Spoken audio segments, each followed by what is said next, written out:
Hi, welcome back to Ensuring Success 2024, Day 1. We're so glad you're here with us. We are about to launch into our afternoon session, 3 sessions this afternoon, and then, of course, we'll be back tomorrow for 7 more. We hope you're planning on staying the whole time with us. That would make you, by the way, a 14-hour warrior, and you'll get great kudos tomorrow afternoon if that's the case. Okay, I'm Gail Perry, Editor-in-Chief of CPA Practice Advisor, and I'm your moderator today.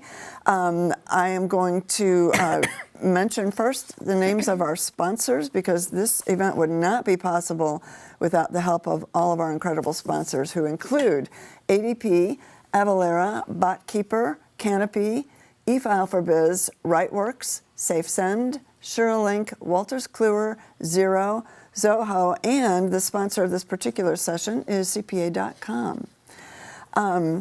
Also, I'd like to explain briefly how CPE works for this session. So if you're just joining us, this is how we're doing CPE. We will break 3 times during the session. At each break, we'll give you a 3-digit code. It'll appear on the bottom of the screen, and you will hear this sound. Okay, and that means you need to write down that code. After the event's over, you can go to the CPE option on our menu and enter the codes for each of the sessions you attended and download your certificates right on the page there. At the bottom of your screen under our video here, there is an Ask a Question box. That's for you. If you have questions for our speakers, you can enter them there. Also, there's below that an email, info@EnsuringSuccess.com. If you have questions for our tech team, or if you have questions about CPE, that should go to the email, and they will get on that right away. One other thing, we are using hashtag #DecemberCPE, so you can search around social media and find us there, or if you'd like to post information about this event on social media, please use #DecemberCPE. Okay, now I'd like to introduce this upcoming session, which is New Year's Resolutions, Developing Capacity and a Plan for the Life You Want. And I'm going to briefly introduce our panel, and then I'll have them each give you a brief intro, and then we will proceed with the session. So our panel includes Jeannie Whitehouse, Amy Vetter, Todd Cooper, and my co-moderator, Alexandra DeFelice. Jeannie, let's start with you. I'm a CPA. I work with wineries in Napa Valley through a firm, Broke Merkle Davison Company. I'm also president of the ITA, the Information Technology Alliance, and I'm a speaker and excited about this topic. Cool. My name is Amy Vetter. I am the CEO of the B3 Method Institute, and we specialize in helping you to create work-life harmony and really transforming your workplaces so that you can create the boundaries that you need. I'm Todd Cooper. I'm the Director of Channels at CPA.com, which is the technology subsidiary of the AICPA. Very excited to be here today. This is my 25th year working alongside professionals that are part of the accounting profession, and very much looking forward to being here and having this discussion. And I'm Alexandra DeFelice, Director of Marketing and Business Development for Payne & Fears Law Firm in Southern California. I'm not a CPA, but I work with a lot of CPAs and enjoy being here for the whole 14 sessions, and hope you will too. All right, thanks everybody.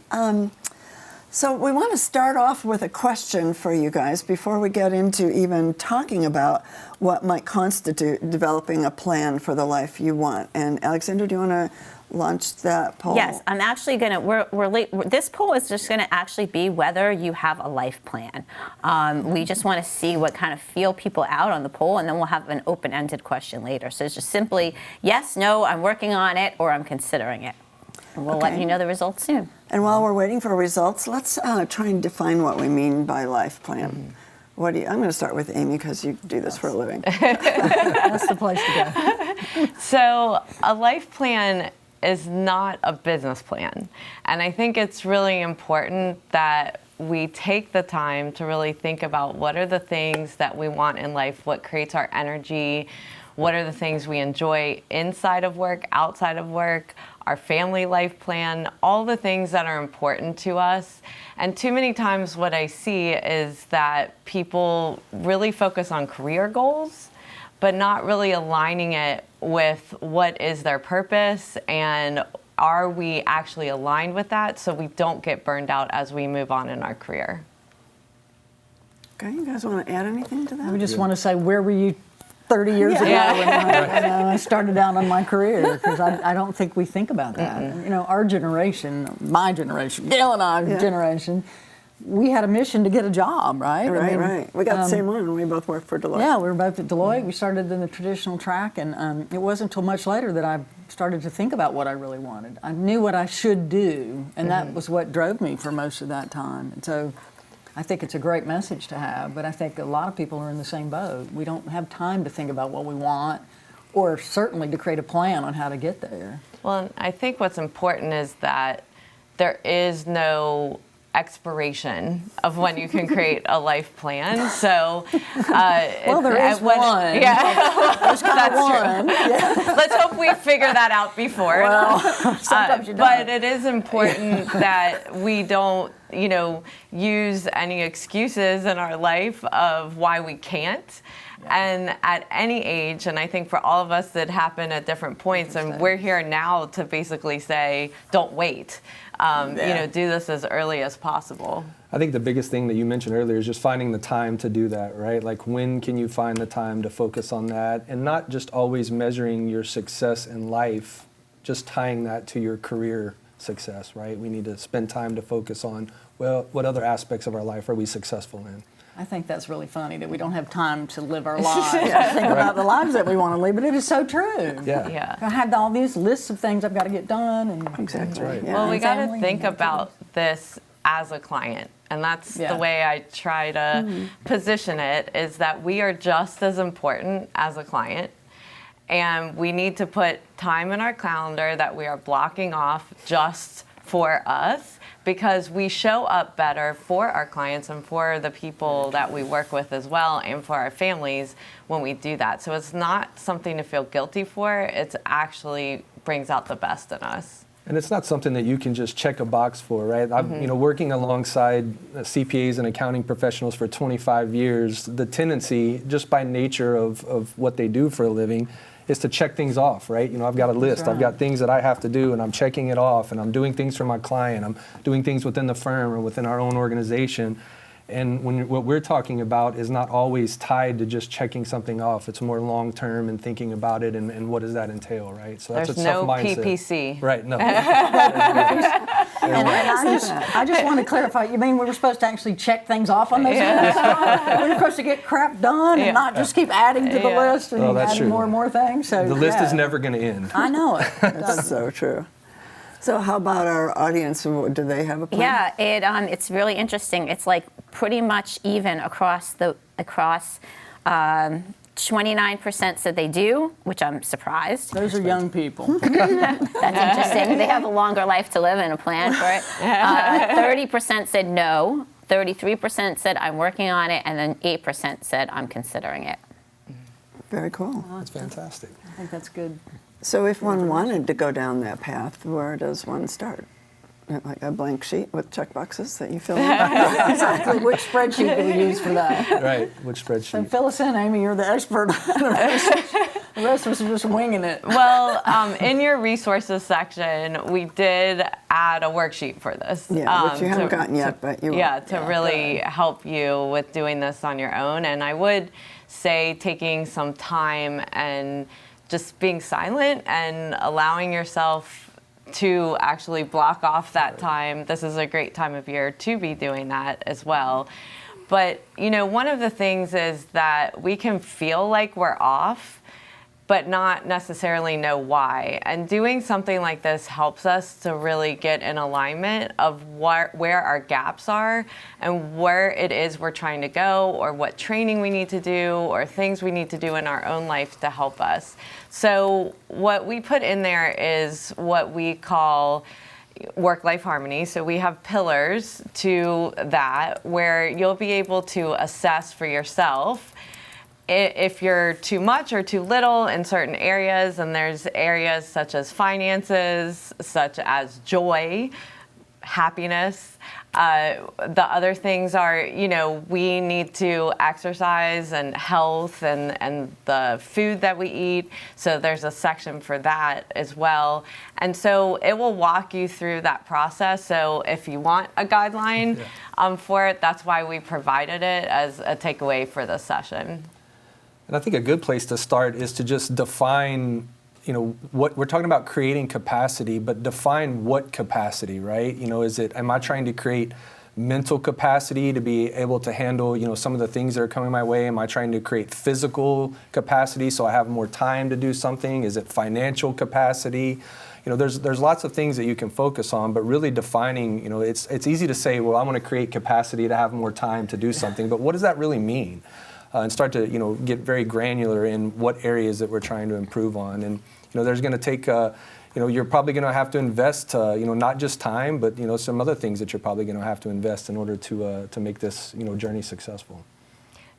One small thing I would add to that is just to make sure you start with one thing. So you might make a list of a lot of things, but it's too hard to take on too many things. So you want to try to take on one thing at a time in your life so that you can start making that a habit for yourself before you add on the next thing.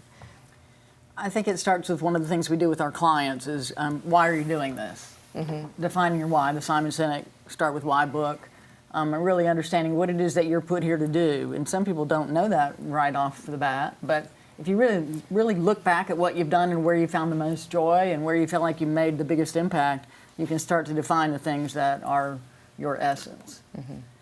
Now, one of the things I think that we're in a position to talk about here is making a life plan, but we're all still working. I mean, if you're watching this and getting CPE, it's you're still in the workforce, and so we're talking about kind of changing the balance between the work we're doing and the phrase work-life balance is, I think, overworked. But Yeah. Completely agree. But to do this, there has to be a balance, and there has to be a way to incorporate this into what we're doing from a work standpoint. So how do you recommend we do that? I think you find the joy in what you're doing. And I used to think you needed to change things dramatically and throw everything out and start all over. And in some cases you do need to do that. But I think there are elements of your day that you're living the dream and you're doing the thing you were meant to do.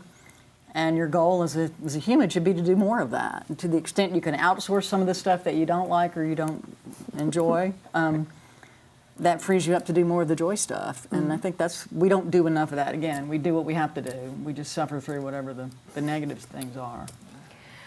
I think, too, that it doesn't always have to be work. It can be outside of work. So one of the things besides yoga that I do is I play bass guitar. I've added on violin in the last year, coming back to it from my childhood. And it's really things where time disappears, and I want to stop working so that I can go do that thing. And it's not the thing that works for Jeannie. Right. Like, we each have to find the thing, because I think too many times it's like, oh, yoga works for her, so I'll go to yoga. I just did a session with a group, and, this woman is saying she does yoga but doesn't like it, but she should just do it. And I was like, that's like missing the point of doing it. Then it's just work, right? Then it's effort. Yeah. Yeah. No downward dog for me. Yeah. I think a lot of it hits at the heart too. I mean, this is a trusted profession, right? This is the most trusted profession on the planet, in the world, and we don't like to say no in this profession. And I think this is going to be a little bit of a gut punch, but you have to learn how to say no, right? And whether it's to your clients, which I know is a very hard thing to do, maybe somebody within your own organization, but if you're just saying yes all the time and yes, I'll take it on, yes, I'll do it, it's really important to learn how to say no strategically, and I think a lot of people struggle with that. And Amy, when we were prepping for this call, I think you talked a lot about the importance of communication, both up and down, right? So who do they need to be telling at what levels of what they need? Everybody. So, I think the biggest thing that I see is not about like we kind of inherently know what the thing is that we want to do, even if it's to spend more time at home or whatever that is, but we're afraid of how we're going to be perceived if we ask for that question, to go home, or on Wednesdays I can't work past this time, or I can't get in by a certain time because I work out in the morning. Being really transparent and open about it, I am seeing really opens up things in your team and your organization, and putting it on your calendar, like not hiding it.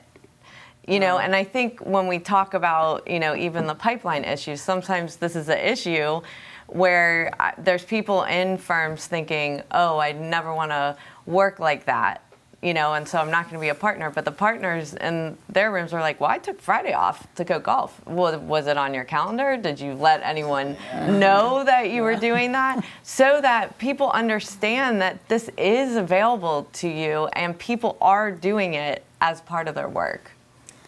Hopefully we've seen a change in the profession in that direction where you're allowed to have a life, but I don't know. I think there's still a lot of that mindset that if you don't work as long as everybody else, you're not contributing the same amount, and even when you're doing it remotely. And sometimes it's in our head. It is. So that's the part of really getting silent with yourself and present and understanding, is this someone's saying to you, or is this something you're saying to yourself?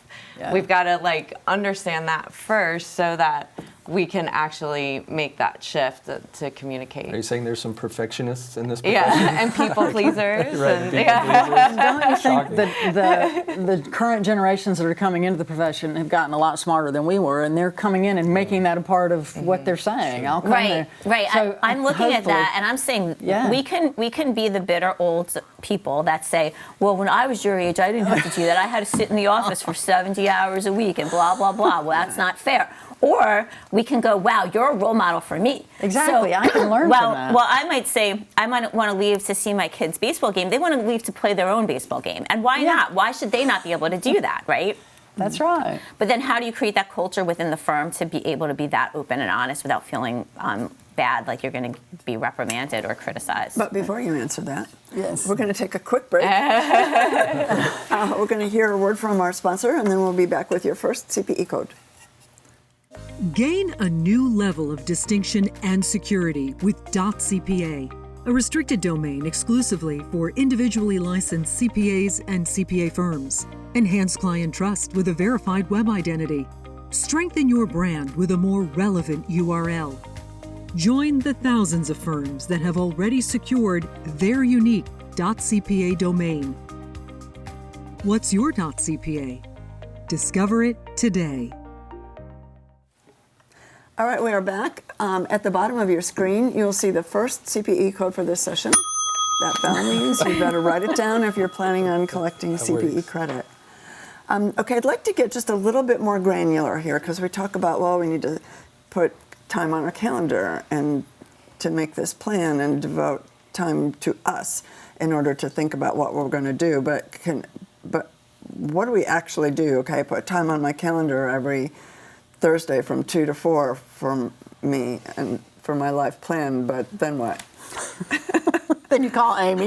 Yeah. But now what, Amy? I take a walk. I make sure that I build in a walk every day. Okay. And that is my yoga. I mean, I'm off the computer. I'm in nature. I'm in Napa Valley. So, I'm in paradise anyway. So the chance to walk through and walk around areas that are just beautiful. But it clears the mind. I come back all rejuvenated, and it gives me more energy to do my best work, as you said, but also to just end the day in a better state. Mm-hmm. So I think we have to find our own way. Yeah, and I think anything in life that's worth achieving there's going to be a cost associated to it, right? So, if you're looking to free up time or become more efficient or create capacity like we were talking about earlier, you're going to have to make some investments in that, right? Not only just your time, but even financial investments. I mean, we have been talking for, this throughout 2024 of all of the new technologies that are coming into this profession that can help you, free up that time and automate some of the routine tasks that we're doing. And just there's a litany of things that you can talk about, but this isn't just going to inherently happen for you. You're going to have to invest in it, time and potentially, resources and money as well to achieve what you want to. And the message I would have is, as you evolve and get older, don't wait until you have a crisis in your life to Yes. think about what you want, which is, it took me multiple things, and I think we've all had some big milestone event that made us stop and think, what is it I'm here to do, and what do I want from the rest of my day? I mean, COVID was an opportunity for all of us. I think we saw lots of people do things differently, and hopefully some of that knowledge has carried forward, but still, start doing it before there's a crisis.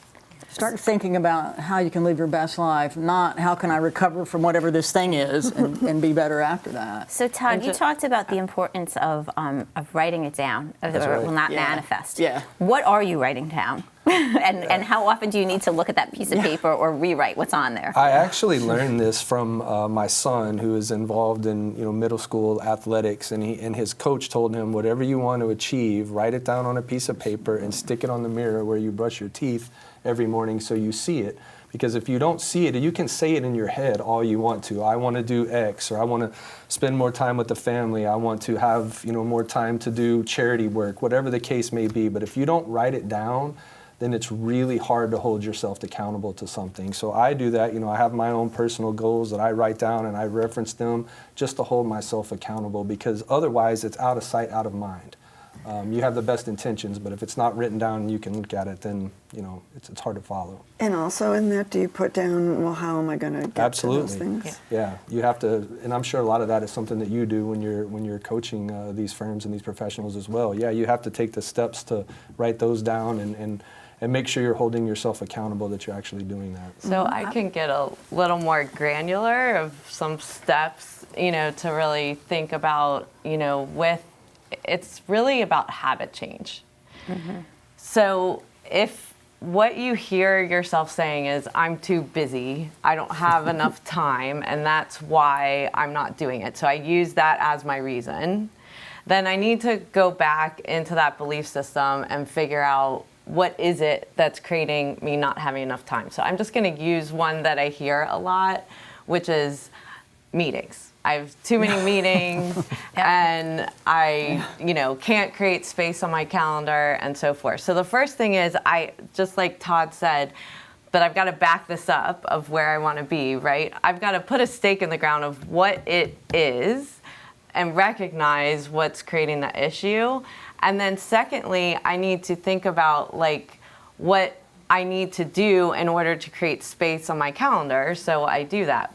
But if I'm going to create space on my calendar, I'm just going to use an example. I truly like to create Friday afternoons as my day to catch up, or after, so for me to do that, I have to think about, how am I going to feel when I block that time?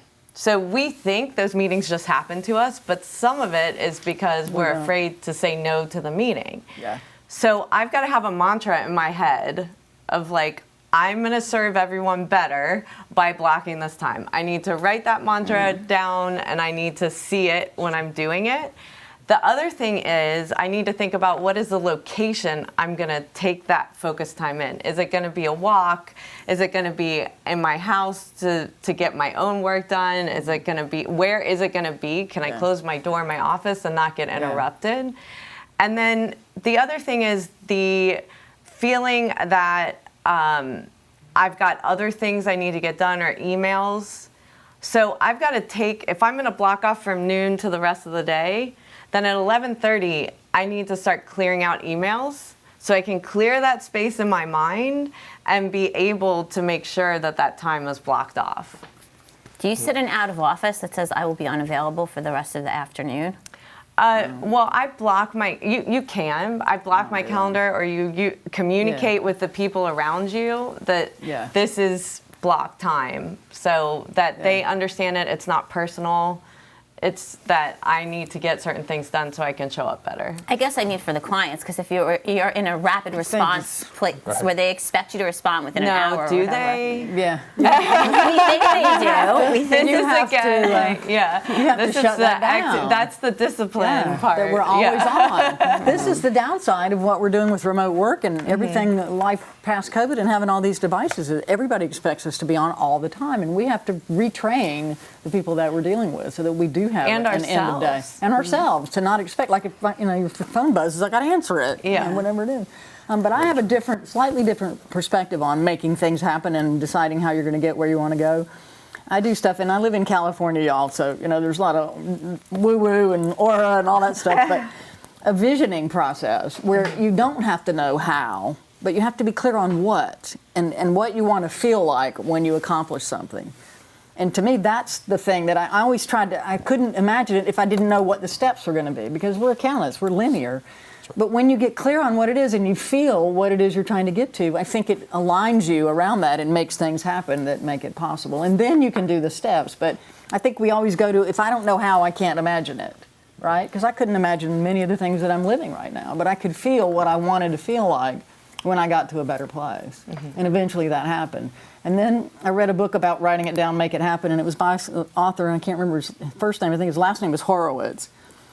And I wanted to move from being an educational speaker to a keynote, and I had no idea I was going to make that happen. And I went on my website, which nobody went to, by the way. I mean, it's not like anybody was going there. I thought, well, nobody's going to sit anyway. And I wrote it on my website, and within 3 weeks, I was asked to do a keynote, a TEDx talk, which was a step to getting to be a keynote. Did it say I am a keynote, or did it say I desire to be it? By the end of this day, I want to be moving from this stage to this stage. And I had a picture of a keynote stage versus like a motel back room where I was doing most of my presentations. Cool. And within 3 weeks, things fell into place. But people could see that if they could were have to seen go on it, your but website. again, nobody was going there. But for me to publicly write it and to write it down changed me. Didn't matter what went on around me. And that's the piece that we forget. It's like I have to declare it to a bunch of people. No, write it down for you, and it brings it to life in a way that you can't even expect or understand. Okay, we're going to take another really quick break with a word from our sponsor, and then we will be back with our second CPE code. As a trusted advisor, you understand the changing macro trends in the economy and your client's need for tighter expense controls. Enter an approachable advisory opportunity with Spend Management Services. A spend management advisory is the ability to track expenses in real time, control spending, and see cash flow in one central location. Instead of looking post-transaction and reviewing reimbursement flow, organizations get more control and proactively allocate how to spend money. You can win big by leveraging card-based spend management technology to offer clients a value-added advisory service. How does it work? Corporate cards are issued to your client and connected to an integrated platform, so all company spend is pre-approved and tracked in real time. With spend management technology, you can help clients set budgets, track spend, and improve the accuracy of forecasts. Here's a quick example. Consider a construction client facing a 45-day payment delay.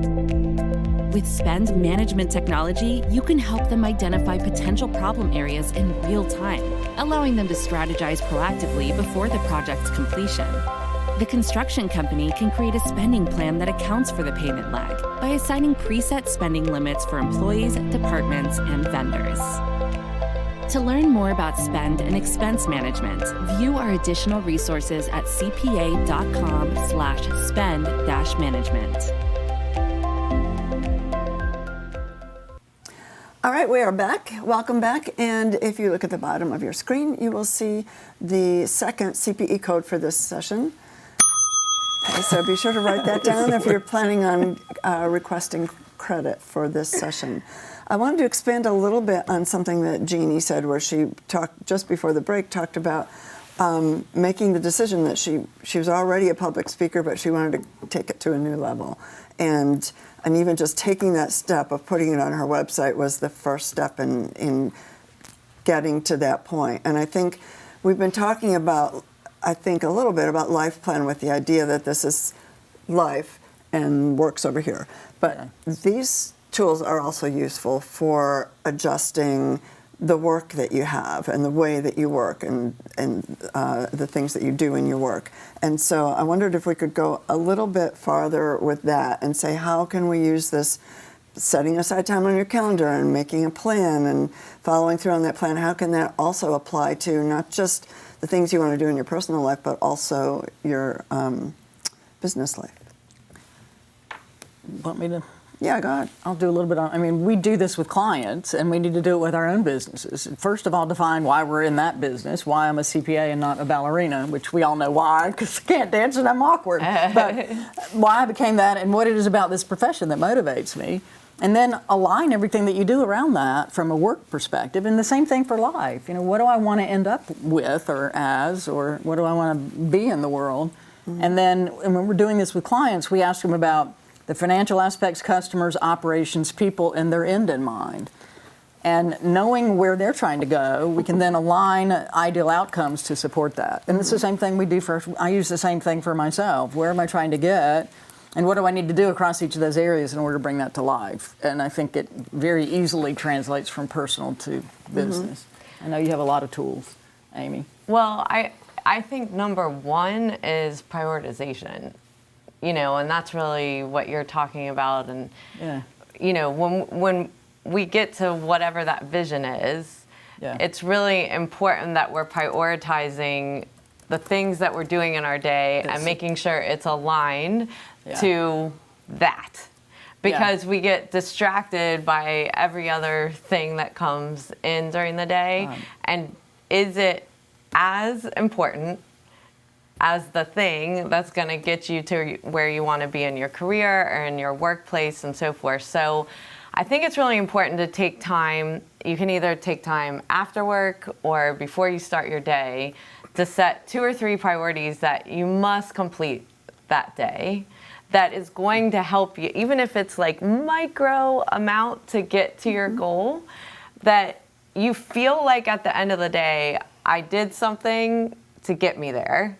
Versus I get to the end of my day and I'm like, I was really busy, but I have no idea what I did. Yeah, and one of these days I'm going to get to this other stuff. Yeah. You know, it really takes a level of self-awareness while you're doing it. And I think that's one of the things that I was not aware how unhappy I was until I stopped. Yes. You don't have, you're just so consumed with the doing, and you're not being, right, Todd? And I think what you really hit the nail on the head when you said we do all of these things for our clients, right? We're doing all of these things. And I heard an analogy many years ago. I cannot remember who used this quote, but they said, you know, how much time do we actually spend doing all of the stuff that we do for our clients, for ourselves, or for our own firm, our own practice?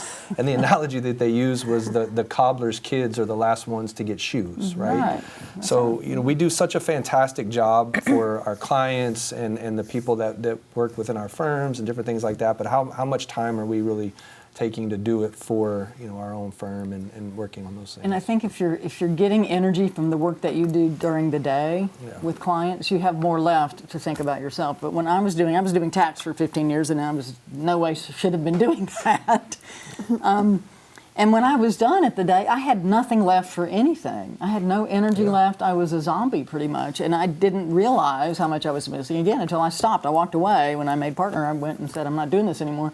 And then it was like, oh, wow, you know, maybe I should be doing something else. But I think we spend a lot of years just doing. And well, Amy's changing that for all of us. Sometimes it, you know, because I went through the same experience as Jeannie becoming a partner and it being that was the turning point. Yeah. But it's in those moments, and I wish I had had the skills at the time to do nothing. Yeah. To not leave. To not do, to sit in the muck, you know, because we all go through it. And I'm sure, you know, at our age, we've gone through it 2 other times, right? Like since, you know, I mean, there's things that you expect to happen in your career, your business that don't actually turn out the way that you hoped or whatever, the way that you envisioned it was going to feel. Like when you talk about, like, because you know, at that point, just like you, I envisioned being a partner feeling different. Having all this freedom. Right, when I be a Friday. But the problem is too many times we get in that spot and we leave instead of pausing and saying, is it me? Is it them? Like, where is it? And what can I shift before I make any moves? And part of it too, like Jeannie's done, I've done as well, is like when you figure out the thing that gives you energy. So let's say it's music or wineries or whatever. Speaking, But it's focusing in on spending time in that area. It doesn't mean like I'm never going to be a professional musician, but if I'm working with creatives in my area of expertise in accounting, it doesn't feel like work. That's right. And so it's melding the two together and realizing you have this opportunity to, when you really get into your own energies of what creates energy, that you can create that environment for yourself, but you have to really do the work and the plan to get there for yourself. So it really is a box of my own making that I created, that I was limited to doing the things that I didn't want to do, and I think that's what we all do, right? Yeah. These are the expectations. In order to be a great CPA, you must do this. You must be good at detail, which I am not. There are aspects of, and so it was that box that I didn't know any other way to escape, and basically I had built it myself. Well, and I want to reiterate, Todd specifically said, don't say leave accounting. We don't want that. He loves CPAs. We're all still doing it, right? We're still in the firm. Right. But one of the things that both of you talked about was getting joy out of your work, right? Finding the thing that you really like And about what you do. Jeannie, you particularly say one of the things that you love is the continuous education, or learning to be a better communicator. Talk about that. Do you go to school for this? How do you make time for that? Well, I did. I got every book I could on speaking, because I realized that the problem we had as accountants was people didn't understand what we were talking about, right? And so there's no value in gobbledygook. So I had to find a way to break down those barriers. So I went and started reading all the books I could on speaking. I found one called Even a Geek Can Speak, and that inspired me to do some of the stuff that I've done after that. I wrote a book called, part of the title is Even a Nerd Can Be Heard, which is what I really believe. I might be nerdy, but I can still say that stuff. sounded like your book. It was very similar. Well, that's where the inspiration came. And I met with the author and said, I'm going to write the sequel, and this is going to be the title. And he said, go for it. So, that was a long time ago. But again, you can take the job you're in and find aspects of. I love bank recs. Who doesn't love a bank rec? Right. You see that you did it works. It's like that bell ringing for Alexandra. It's almost the same time I did it. Almost. I love spreadsheets, and I love things like that. But I also love going out to a business and seeing what they did. And I know all of us have experienced that. But when I was doing the tax stuff, I was in the office in my chair. And that's what I didn't like, but the computer consulting stuff. And so I went in that direction. So the shift for me was something that I had to do. I really had to move out of that role. But one of the big things she says, and I think all of it, is when you're doing self-development and you're really trying to go toward a plan, it doesn't mean CPE. Right. No. Like, there's things that you have to do personally, right? I didn't do it for the credits. Right. Like, you weren't reading the books for CPE. I took improv classes. I took stand-up classes. All the training that I did. All outside of work. Yeah. That's the beauty And that's of really important, because it doesn't feel like work when you're learning something that is going to help you get to where you want to go. And that's the beauty of our profession, right? There's so many different things that you can do, and a lot of people don't understand that, right? That's right. They think all we're doing is working with data, but you take all of that data and then you paint a beautiful picture with it, and then how do you communicate that to your client? That brings in a lot of the elements that you were saying. So if you're not happy with whatever, your role, you want to try something or expand your horizons a little bit within, the field of accounting, there's so many different things that you can do with it, and it's the part I loved about tax was the research, and I'm still writing tax articles. Every time something comes out, and I'm writing them for the wine industry, I take a provision and say, here's how it's going to affect us. I love doing that. So I'm doing the communication, and there are roles for that in firms. We just need to be open about the skill sets that we have that may not be in the traditional, I'm good at reconciling bank statements. I got a few props for that bank rec, by the way. There is so fun. You can do it and get reward immediately. I do have time, Gail, to ask a few questions for the audience here. This is interesting. Any tips on how older tax practitioners or directors can begin discussions with employers on the possibilities of a reduced work schedule rather than retirement?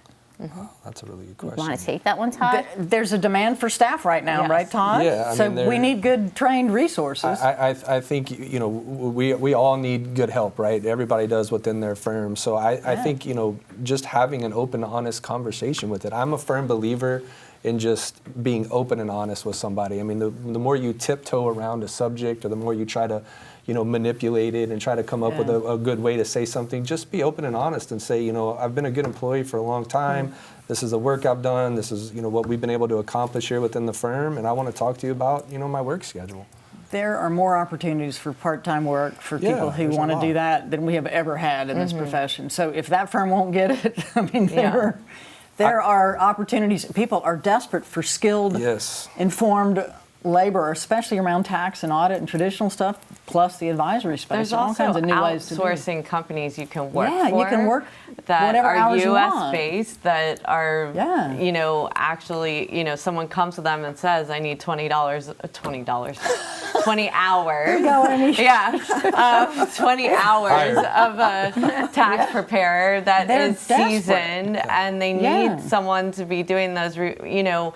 What we see all the time is firms just really needing that expertise that they middle don't have level. right now. That and middle so level is there's valuable. lots of opportunities. Like, you don't even just have to go to a firm. There's companies that are just outsourcing people with your skill set. Yeah. And with the ability to work remotely now, I mean, technology It's makes it so huge. easy. I never thought, you know, being in this for 25 years and being adjacent to these professionals, that I would ever see a firm that has no office and they're all nomad CPAs. You know, living I'm in one. Mexico. I may be in, you know, I'm on the beach one week and then I decide that I want to go stay in. I never thought I would see that. So Yeah. there's lots of opportunities out there. We have, we're supporting remote staff. I mean, we have a Yeah. small office in Napa, but nobody's, you know, we have a few admins, but the whole team is remote. It's one of the blessings of COVID.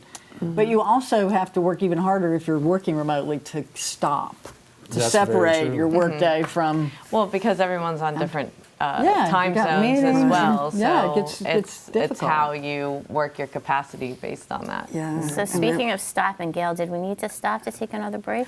We do in a minute, but I was just going to add that also the ability to just walk down the hall to your office makes it so easy to just work Yeah. more and more. It and does. more It's always there. The computer's instead of blinking. having to drive half an hour to. Yeah. So okay, we're going to take one more brief break with a message from our sponsor, and then we will be back with your third CPE code. CPA.com's mission to drive transformation of practice areas, advance the technology ecosystem, and lead technology research and innovation is positioning firms for today and for the future. See how CPA.com is the accounting profession's trusted resource in the digital age. Learn more at CPA.com, empowering trusted advisors with business and technology solutions. We are back, and if you look on the bottom of your screen, you will see the third and final CPE code for this session. So be sure to write that down, and later, after this is all over, you can get your CPE by clicking the CPE option on our menu and entering these codes that you're saving. Okay, Alexandra, what's coming in from the audience? Yeah, I want to share. These aren't questions. These are actually suggestions and advice and things that people from the audience, you guys right here, are telling us you do. Don't ask about a plan. Instead, write your obituary. It's a Stanford exercise, and it's pretty cool. Okay. Hitting pretty close to home, Alexandra. Well, I mean, I think that what it's saying is to. It says, this Yeah, is who what do this you is want what to you be- did. What do you want to I be know. remembered by? But yeah. Exactly, Right? I know, but I mean, some of us are getting closer to that tombstone every All right, single good day. thing I'm on this side of the table. I am semi-retired, but I did have a life plan, maximize my 401k, pay off debits, including mortgage, stay healthy, get a fun part-time job after retirement, lead my children to independence, etc. I like to go out, this is a kind of a question, but it says I like to go out for a run, but I'm still thinking about the work to be done while running, and then it makes the run miserable. Any advice? Music, listen to music, podcast, meditation. I don't necessarily think that's bad. So I find on a run, and you're a runner, Alexandra, that sometimes I solve things that I couldn't solve at my desk. Yeah. And so if you can kind of flip the script on that, because what you're doing is allowing your brain to just release and find its own path. And it's somewhat like meditation where, you know, so you might be frustrated by what your thoughts are. Rather than being frustrated by it, actually coming back and observing it, researching it of like, why was I thinking that? Why was I feeling that? And what do I need to do to bring myself back into equilibrium? So that's the work when you get back. So whatever response we're getting from taking that free time, it is actually nice to understand what's trapped on the inside of us, because it does show up in how we show up with the people around us. Yeah, I agree. I used to get so frustrated because I have friends that are also runners that are like, oh, I just think about nothing. I'm like, how is that even possible, right? But where I do is I start to have conversations in my head with the person who I want to have like an uncomfortable conversation with, and I like pretend that I'm having the conversation, which again sounds miserable, but like I'm doing it while I'm exercising, so it's getting the endorphins out. I'm probably not going to curse at that person in real life. Okay, I like this. By making a goal known to coworkers, friends, clients, and family, you harvest their energy and get their help in reaching the goal. They hold you accountable to yourself. That's great. That's I true. like that. That's right. That's fantastic. I swim 2,000 yards almost every weekday before I begin my workday. Fantastic. These are, Alexandra loves the bell. I keep getting questions about that. I can't help it, people. I'm helping you get your CPA. Okay. That's where she gets her energy. That's right. How would you handle a situation where a part-time schedule was arranged upon hire in order to create a work-life balance, but then the firm owner asks if you can put in more hours during the busy season once December comes around? Boundaries. Yeah. Todd? I'm giving it to Todd. You're going to gut punch people. We're going to make you uncomfortable. No. Hard one. I mean, I think that's a really tough question to answer, but if you gave somebody a job offer that, clearly stated that this is what their expectations are, I mean, it's an at-will employment situation. You can certainly change it. I don't think it reflects very good on the firm or the organization or whatever that did that, but that's just a really because tough someone response. asked you to doesn't Like I said earlier, you can say no, right? Well, and it doesn't mean they're going to be upset if you say no.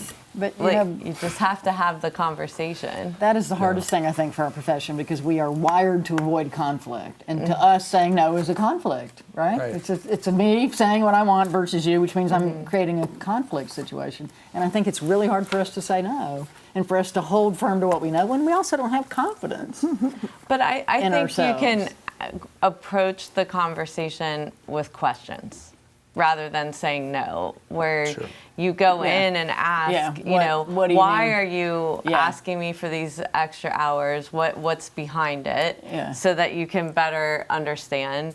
Is it something that, are you questioning our work arrangement that we had before? Is it not working for you? Like, having that open conversation is really important, so you aren't harboring, because in the gap of no communication, we make assumptions.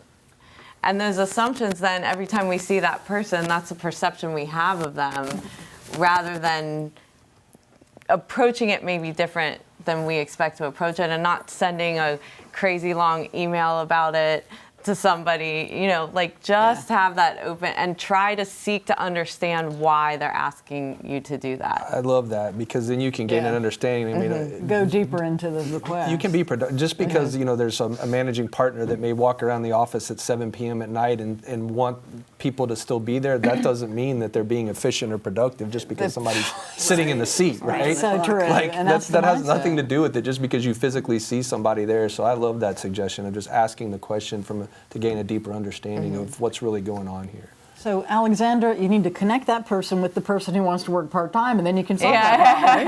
We got it covered.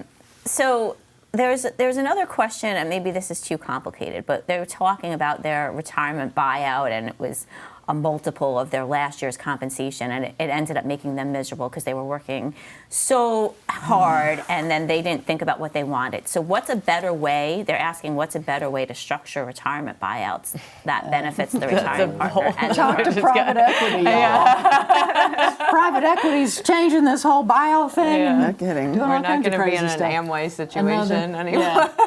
Yeah. And I think the traditional way that that firm structure that they're talking about is the younger generation doesn't necessarily really want to go down that path. They So don't. something's going to have to change from There's the a lot entire of- structure level. A lot of talk on that topic. Yeah. A lot of talk on changing that, but I don't know what. Yeah. You can't change it at the time No. that you're trying Yeah, to it's already too done. late by Yeah. then. You need to So start on working the it now. opposite side of retirement is for those who are just starting out in their careers, we had some conversations. I won't mention any companies by name, but there are some large companies that basically you're still a workhorse at these companies, right? They throw a lot of money out there at you when you're a young person. You might be drooling, you might be buying expensive sports cars, whatever the situation might be.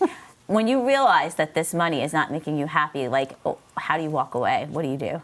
Can you send me those companies? Yeah. Get the sports car on it. Sounds good. Yeah, I think that's one of the things that I love about the people that are entering the workforce now is if you ask them what their obviously, your salary and money is important because you need to survive, but it's not at the top of their list. And that's fantastic. They want fulfillment in the job. They want to feel like they're being a part of something. They want to understand, why am I doing something? Don't just tell me I need to go do this. I really curiously want to know, why are we doing this? What's the benefit to the client? The benefit to the organization, all those things. Whereas when I started out, it was the, thank you, sir, may I have another? I'll stay here and do what I need to do. Yeah. And it's changed. So, I think and everybody changes the longer they get in their career. So their priorities may change, and they may just seem to think, what was important to me when I was 24 years old is not going to be the same thing that's important to me when I'm 44 years old. And is it time bound? Right. So, there were certain things that I did early on in my career for a purpose that I knew it was going to get me somewhere else. And that in order to do that, it may take a toll on your personal life. But if you understand, this is why a life plan is so important, that I can put in a couple years. I've talked to my family about it. If I don't have a family, that might be a little bit easier. But with different roles that I've taken on during my career, I've had to talk to my kids, talk to my spouse, and basically say, if I do this, this is what this is going to mean. How are we all going to shift in order to do that? Again, it comes down to communication. Yeah. And when I do that, this is what we're looking toward and why we're doing it. And is it forever, or is it just for the next couple years? A means to the end. And I think we cannot discount the value of an accounting education and career. Yeah. I think all of us. Absolutely. As much as I was doing the thing that wrong, I would never take back the years of education that I got. And learning about businesses through working with clients and all of that. So there are tremendous values in being part of this profession and doing the work, but at some point you do have to commit some time to learn. And then you have a foundation for taking it in all the directions that we've all done. This woman has written how many books? 34 books with an accounting. We've all done weird things with that, but that foundation in understanding how businesses work and the transactional flow and all that stuff is absolutely critical. So go into the field, invest time to get to the point where you have knowledge that you can then leverage in different ways, and then potentially see how you can grow within that organization with the skill set that you might want to apply. I love that. Don't ever miss an opportunity to tell somebody how great this profession is, right? There you go. Yeah, it's all right. We're all still in it. We've used up our time. Thank you all so much. Thank you. And we hope that you are ready to move forward with your life plan and take the first steps.